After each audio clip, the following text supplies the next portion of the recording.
الحمدللہ رب العالمین وبہ استعین واشہد ان لا الہ الا اللہ وحدہ لا شریک لہ واشہد ان محمدا عبدہ ورسولہ اما بعد۔ یہ بات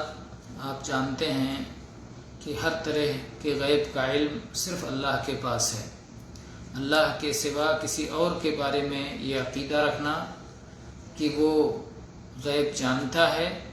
یہ شرکیہ عقیدہ ہے۔ اس کی بہت ساری صورتیں ہیں، اس میں سے ایک صورت یہ ہے کہ کچھ لوگ انبیاء علیہ السلام سے متعلق، صالحین سے متعلق، اولیاء کرام سے متعلق یہ عقیدہ رکھتے ہیں کہ یہ لوگ غیب جانتے ہیں، اندیکھی چیزوں کے بارے میں جانتے ہیں، اور اسی لیے وہ مصیبتوں میں انبیاء و صالحین کو پکارتے ہیں، کیونکہ وہ سمجھتے ہیں کہ وہ ہماری حالت سے باخبر ہیں اور ہماری پکار کو سنتے ہیں۔ ان کا یہ عقیدہ ہوتا ہے، اسی لیے وہ ایسا عمل کرتے ہیں۔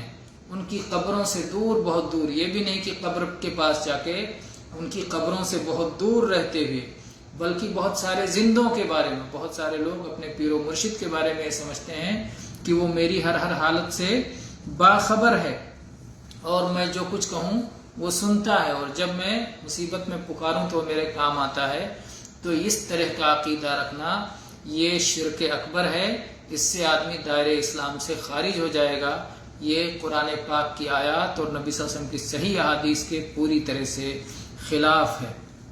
اسی طرح سے کہانت، یہ بھی غیب کے دعوے کی ایک شکل ہے۔ کاہن اپنے بارے میں یہ دعویٰ کرتا ہے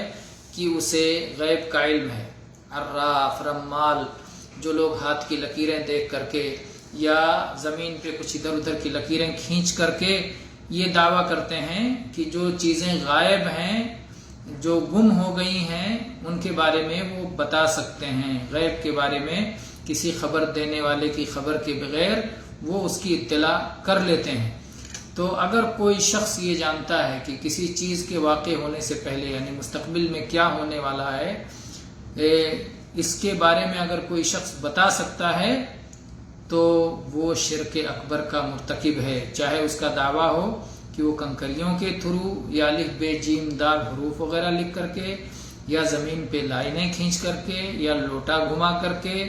یا اسی طرح سے ہتھیلی کی لکیریں پڑھ کے، یا کنڈلی دیکھ کر کے، یا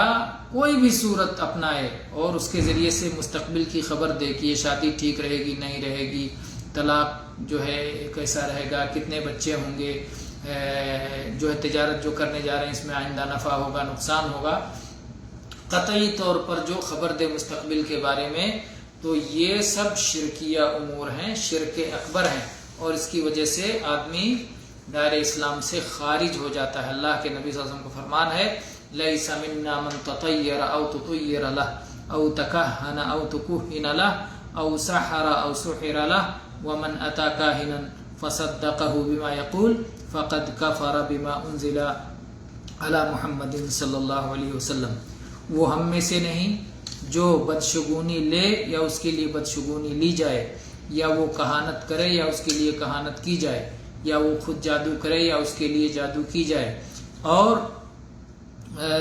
جو شخص کسی کاہن اور غیب کی خبر دینے والے کے پاس آئے اور اس کی بات کی تصدیق کرے تو محمد صلی اللہ علیہ وسلم پر نازل ہونے والی شریعت کا اس نے انکار کر دیا۔ تو یہ شرک کی دو صورتیں رہیں، کہانت اور اسی طرح سے انبیاء و اولیاء کے سلسلے میں علم غیب کا دعویٰ۔ انشاءاللہ کچھ اور صورتیں ہم اگلے درس میں بتائیں گے۔ وآخر دعوانا الحمدللہ رب العالمین وصلی اللہ علی نبینا وسلم۔